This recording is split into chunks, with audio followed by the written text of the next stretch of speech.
He entered Jericho and was passing through, and behold, there was a man named Zacchaeus. He was a chief tax collector and was rich, and he was seeking to see who Jesus was, but on account of the crowd he could not, because he was small in stature.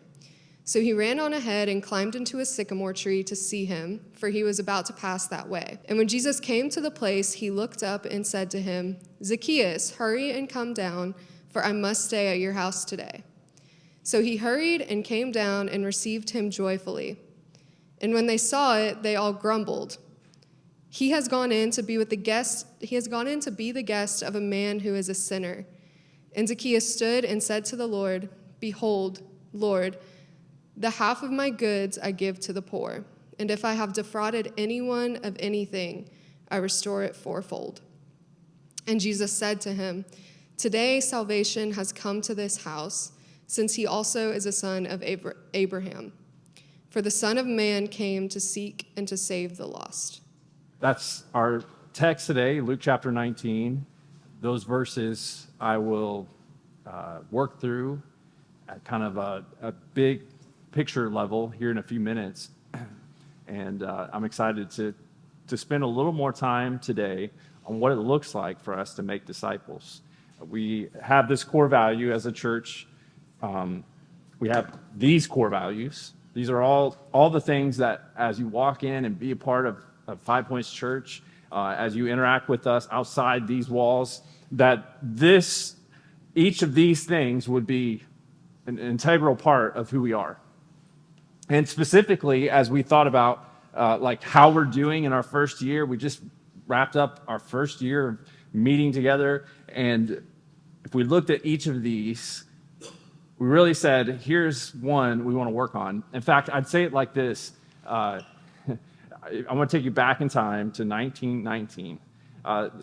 This story got stuck in my head for one little part of it. So I want to share the story with you. In 1919, picture what's happening in the U.S. at that time as some political unrest, some fear. There was different groups on the rise, kind of vying for power. And now transport ourselves into this bustling New York City post office. And there's a guy there named Charles Kaplan.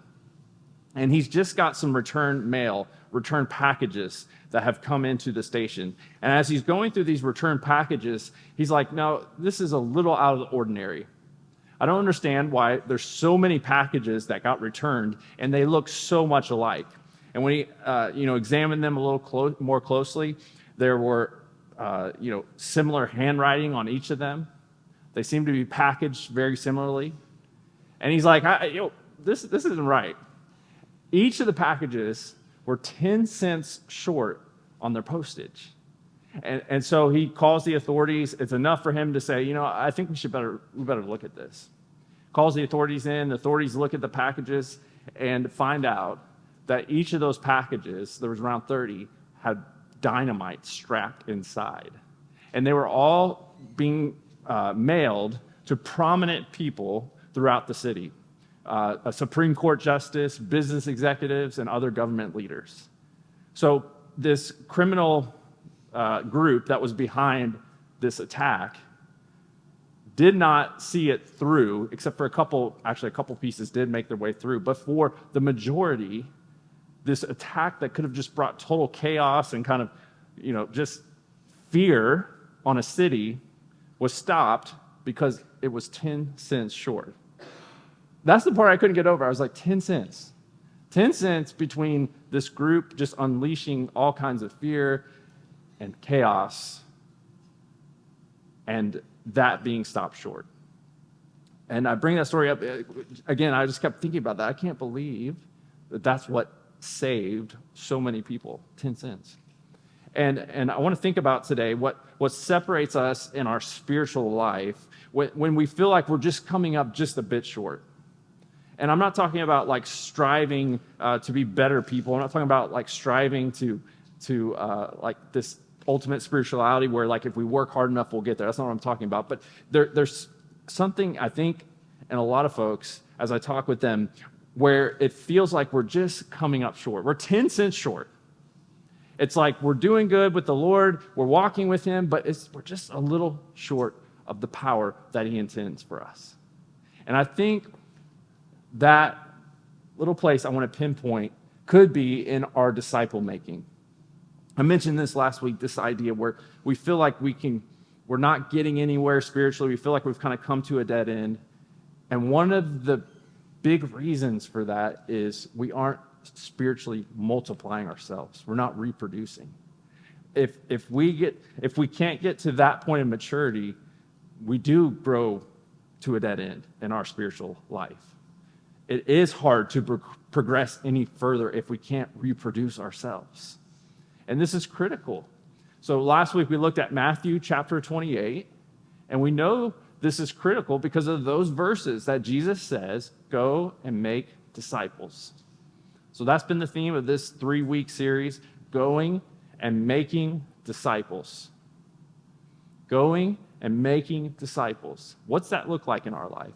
What's that look like for us as a church? So the first week we defined disciple. Craven brought that up here at the beginning of our service. We defined what a disciple is, and we had these 4 things. We'll say it again. We're going to try to get these stuck in our head. A disciple follows Jesus. A disciple is being formed by Jesus. A disciple is fruitful for Jesus. A disciple forsakes all for Jesus. So these are markers we're looking for in our life. When it says we're being formed by Jesus, we're simply being more like him and doing the things he did. It's not like we make it more complicated than it is. It's just like pretty simple. And so this is what a disciple is. And then last week we said, here's the where and the how and the why of Jesus telling us to make disciples. We said why. Well, it's a really simple why, and we should start with why because that's where all our motivation should come from. And the fact is, Jesus commanded us to go and make disciples. That's why we go and make disciples, because Jesus said to go and do it, and we follow him obediently. So where? And in Matthew 28, it says disciples of all nations. In Acts 1:8, it says in Jerusalem, in Judea, Samaria, and to the ends of the earth. And so we do disciple making locally and globally. And we said, how? How do you make disciples? Well, in Jesus' commission, he says, I want you to go, I want you to baptize, and I want you to teach. So that was our week 2 talk that took me 45 minutes, and right then it took me 60 seconds. So maybe this is the better version. I don't know. All right, so week 3, we're going to talk more about that how. And I told you guys this, that today our goal would be to get very practical and think through how do we start like today? How do we start on our Monday this week? Where do we go from here? And so today, after I walk us through the story of Luke 19, it might feel a little more like a classroom. So don't get scared off by that. But we're going to do some things. You got handouts, etc. In fact, there's a handout you have that's like a survey. We'll do that at the very, very end. That has the Go and Make Disciples picture on it. Attached to that is a blank sheet of paper. Feel free, if you want to jot something down today. We're going to have you draw something out here in a little bit, but feel free if you want to jot something else down, you can do that on that blank piece of paper that's in your seat. And I hope we have enough pens and all that good stuff. So let's jump into Luke 19. If you have a Bible, maybe you can continue to look there. And I want you to see how Jesus made disciples. This is how Jesus made disciples. And we're just going to take one example. I think you could do this with multiple people. You could go to John chapter 4 where Jesus meets a woman at the well.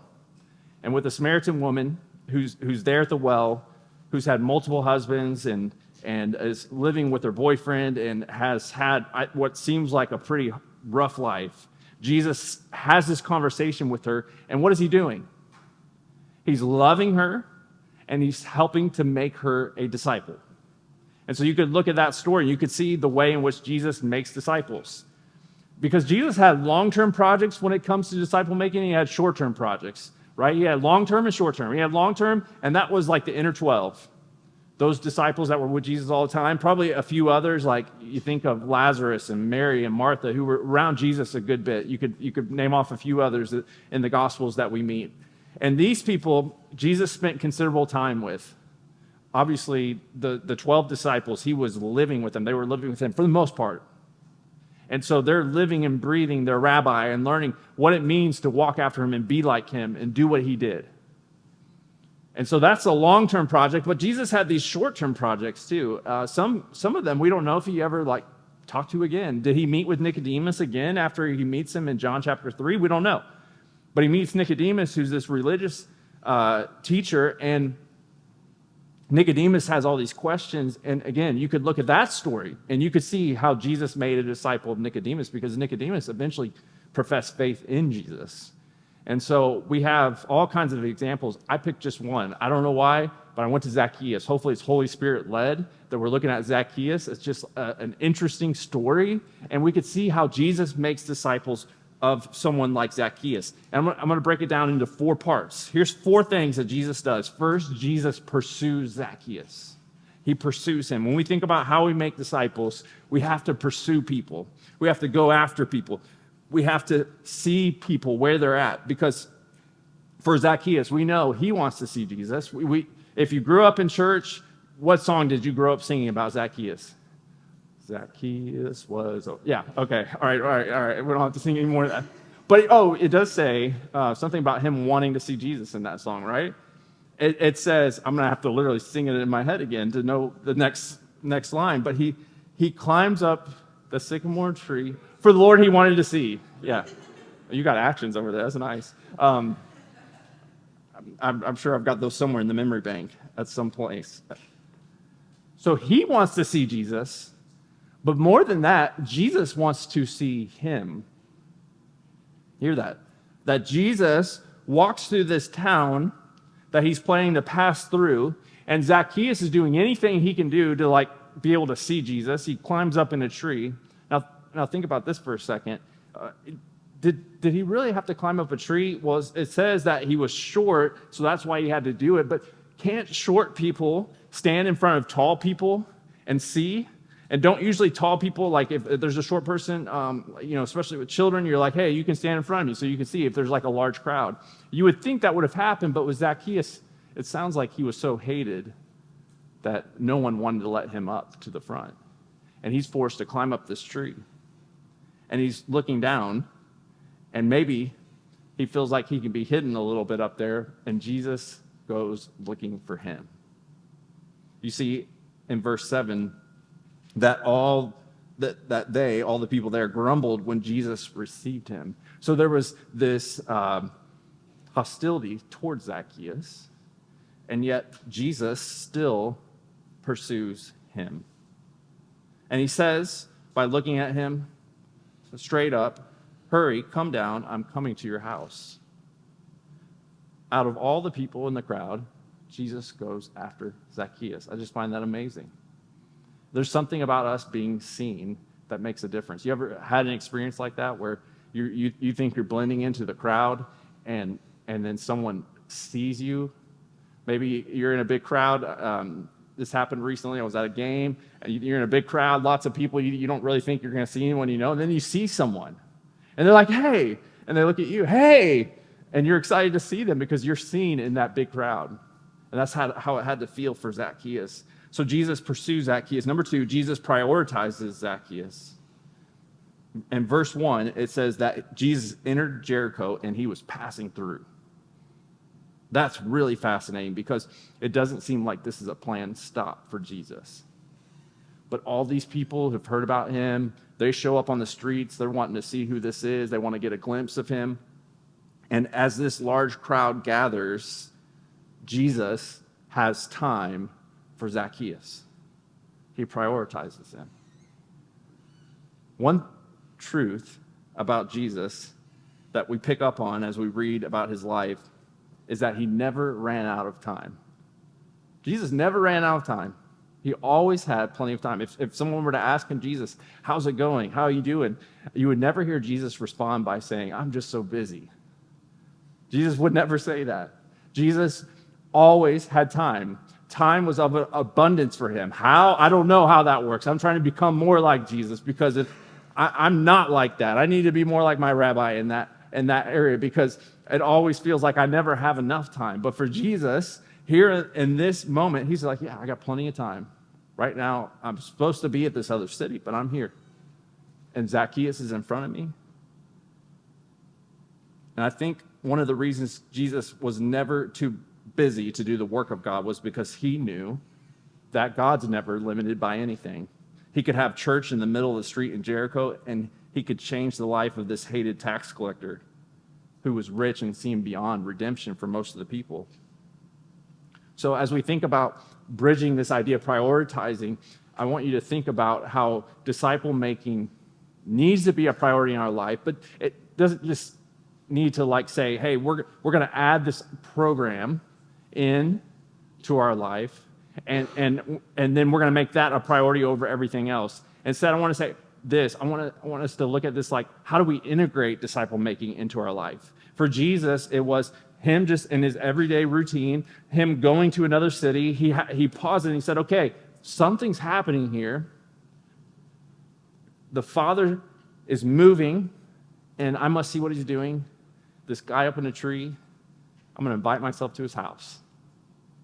And Jesus says, okay, this moment I'm going to stop and I'm going to be in it. And so when it comes to disciple making for us, it doesn't need to be limited to a certain time in a certain place. It doesn't need to be like every Wednesday at 7 p.m. That's my discipleship hour. It's not like you can't get structured like that, but it can happen anywhere at any time, number one. And number two, it should happen as you go, just like with Jesus. It should, as we make disciples, if you are sitting down with someone, you're trying to invest in them to make them a disciple, or someone's doing that for you, do it in the grocery store. They're on a street in Jericho. Why not? Do it in the grocery store. Take someone with you on an errand that you have to run, on a road trip you're going on. So disciple making can happen anywhere as long as we make a priority for it. Number three, Jesus eats with Zacchaeus. One of the most beautiful aspects of who Jesus is that he not only has time for us, but he wants to be with us, and he wants to be present with us, right? There's not very many important people that would give us the time of day, but not just the time of day, but a relational presence with us. Someone who says, hey, I'll come over to your house, let's hang out. That's pretty amazing for someone, again, that you would think would be so busy. If anyone was going to be busy, you would think it'd be Jesus. And yet here he is saying, hey, I want to be present with you. In fact, I want to come share a meal with you. I want to stay with you in your home. Now notice also who Jesus enjoyed being friends with.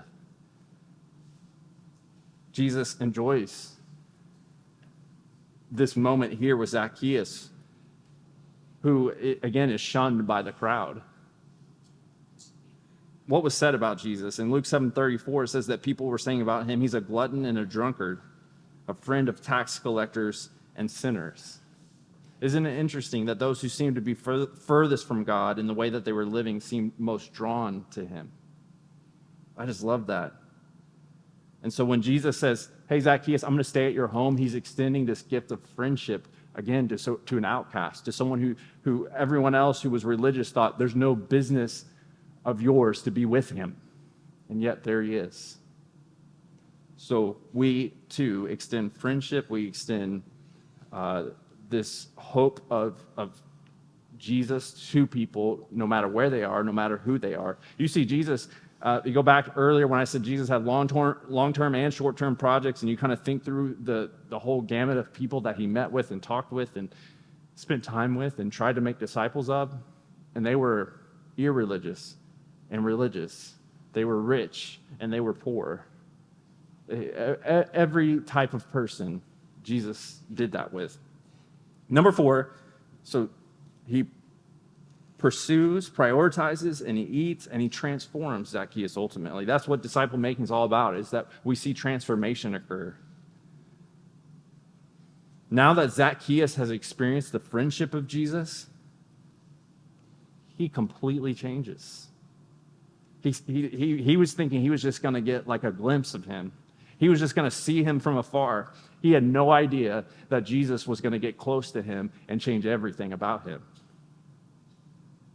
This guy who's this chief tax collector, and the text says he's very rich, says, I'm giving away half of what I own to the poor, And if there's been anyone that I've cheated, I will return not 100%, but 400% of anything I've taken. That's transformation, right? That's complete transformation to see that happen. Zacchaeus is not doing this out of an obligation, but out of a grateful heart. He believes in this moment that because of the wonder and the joy in which Jesus has brought him, it's now like, I want to extend that wherever I go.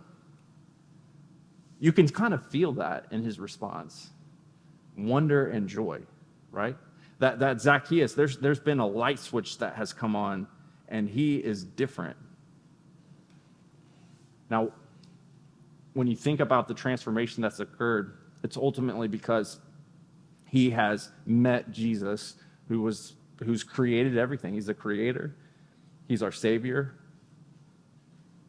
But I think what had to be so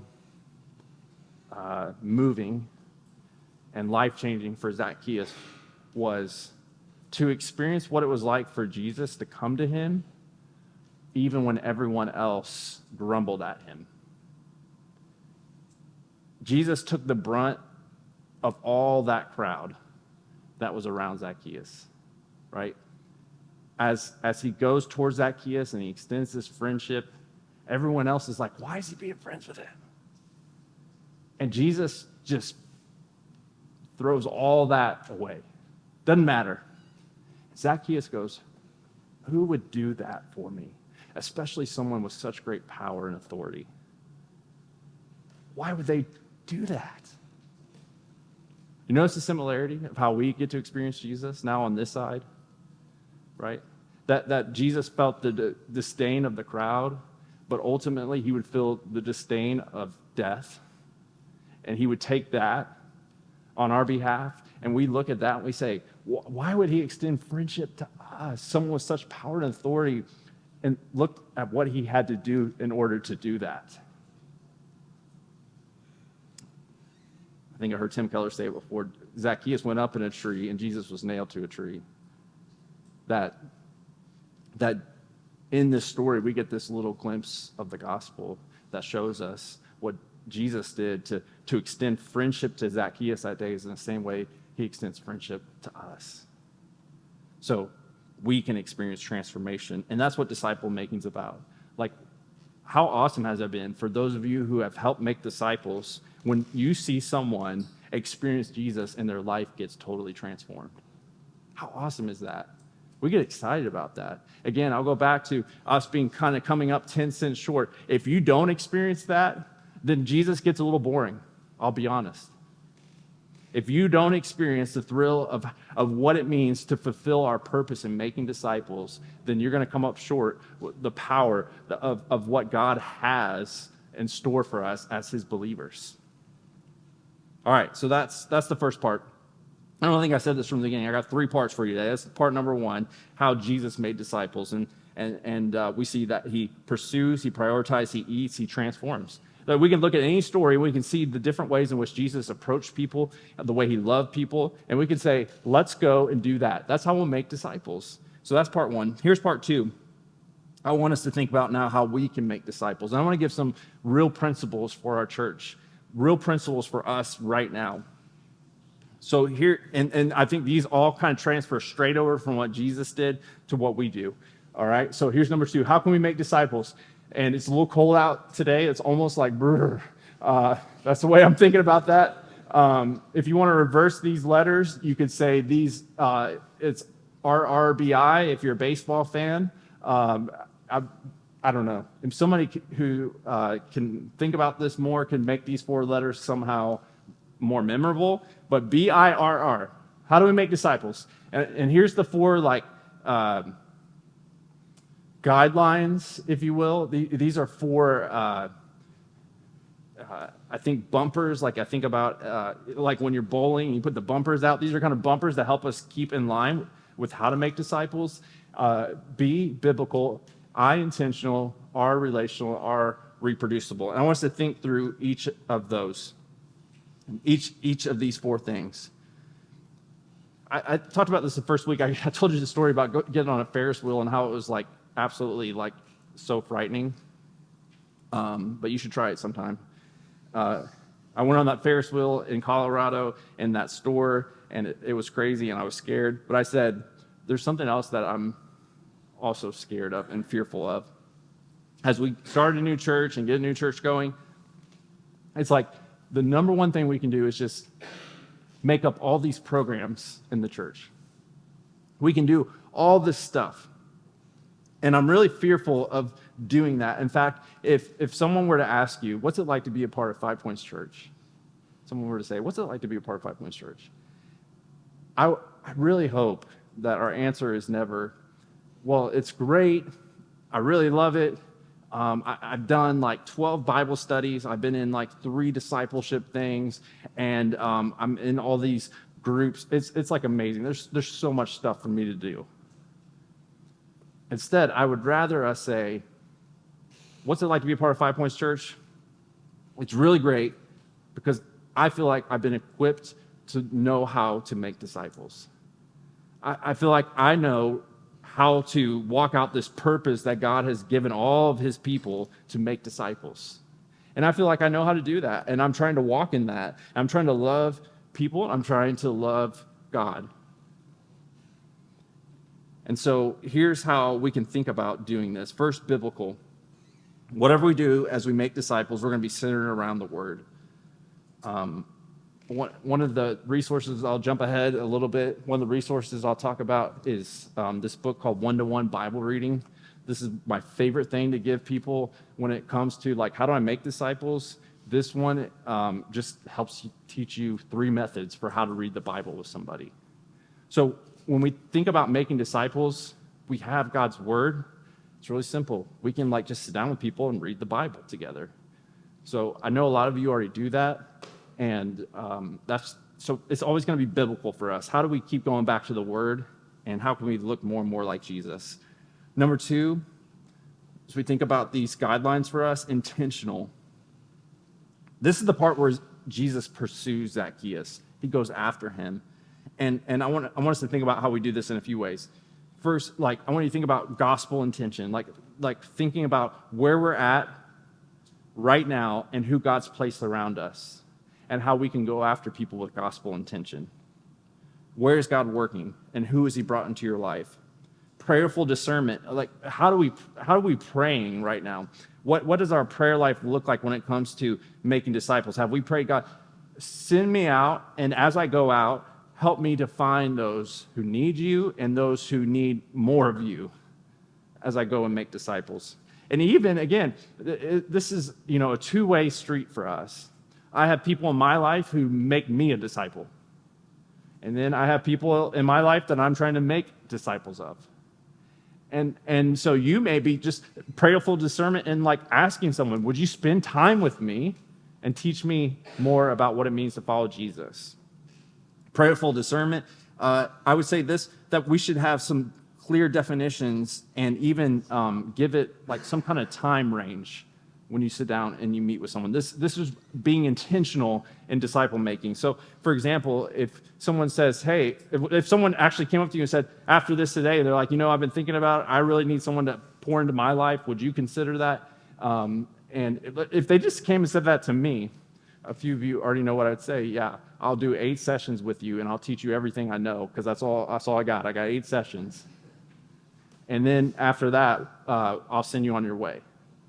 And so I think if it can get a little overwhelming if we think disciple making is like, I'm stuck with this person for the rest of my life. That may not be bad, and some people you may need to stick with for a long time. But also, there's times in our life where we kind of restrict it down. We could say, hey, let's spend a semester together. Let's spend 1 school year together. Let's spend whatever amount of time. And in doing so, here's our goal. Here's what we want to do. So that's being intentional. So biblical, intentional. 3, relational. This is the way in which Jesus interacted with Zacchaeus and the other disciples. He was just with them. He was present. You can't make disciples if you can't go and be present with someone. So if you're a parent in the room, our first priority is making disciples with those we are present with 24/7. If you're in that stage like we are in our family, maybe it's older stage and you still have that opportunity, or maybe it's a younger stage and you're like preparing for that opportunity. Relational. You can think about what that could look like with going one-on-one in disciple making with someone, or maybe inviting a couple people into it. If you need a couple people that you want to surround yourself with and say like, hey, let's, as we do blank, as we work out this, let's go be workout partners. And as we work out, let's talk about the things of God and like hold each other accountable. And then fourth, reproducible. Our goal is to make disciples who make disciples who make disciples. So if someone is discipling you, make sure you're learning from them what they're doing so you can go and pass it on. And hopefully what they're doing is good. As you disciple people, make sure you're helping them be able to pass that on to others. That's one area that I've gotten wrong a lot of time I've spent with others and making disciples is I don't always help them know how to take what I've taught them and then go teach others. And that's something I'm trying to really improve on personally. So what would it look like if each of us over the next year found 2 to 3 people to make disciples of? What would it look like if each of us found 2 to 3 people? You got a good room in here today on the MLK holiday weekend. We could add in a whole lot more people who aren't here. And if all of us said, we're going to go, just break it down like this. 2 to 3 people would be 1 person per semester. I want to spend my time with 1 person this semester really intentionally and help to make them a disciple. And what if each of us did that and we just went out and there's 2 people and then we asked them to do the same thing and they went and they got 2 people, each of them. You know how quick that multiplies. Those 2 people get 2 people who get 2 people who get 2 people. When I was in college here at UGA, I had one of the pastors of our church. A lot of you guys know him. His name's Sky Pratt. Sky came up to me one day and said, "Hey, let's meet up together. I want to go through a book with you." And I'd never had anyone do that before. That was the first time that anyone said, "I'm going to like focus on you and talk to you about where you're at in life. I want to hear what's happening. And as we go through this study together, I'm going to help make you a disciple." That was life-changing for me. I said, oh, I've never had anyone talk about this thing in my life that I've never really brought to the surface. I've never had anyone like go and kind of really, put a magnifying glass on some things in my life. And so that was life-changing for me. And so after he did that with me, I started doing that with others. And I started helping make disciples of people. And I don't think there's been a year in my life where I haven't at least done that with 1 to 2 to 3 people every year. Who can I invest in? And that's not just me as a pastor. I think everybody's capable of that. I said that last week. Everybody in the room, this isn't a job that's like we got to grow into. We have to be equipped for. I'm trying to equip you. And we're going to do some more of that. Like if you go pursue people, you go prioritize them, you eat with them, and then you show them Jesus so that he can transform them. It's really that simple.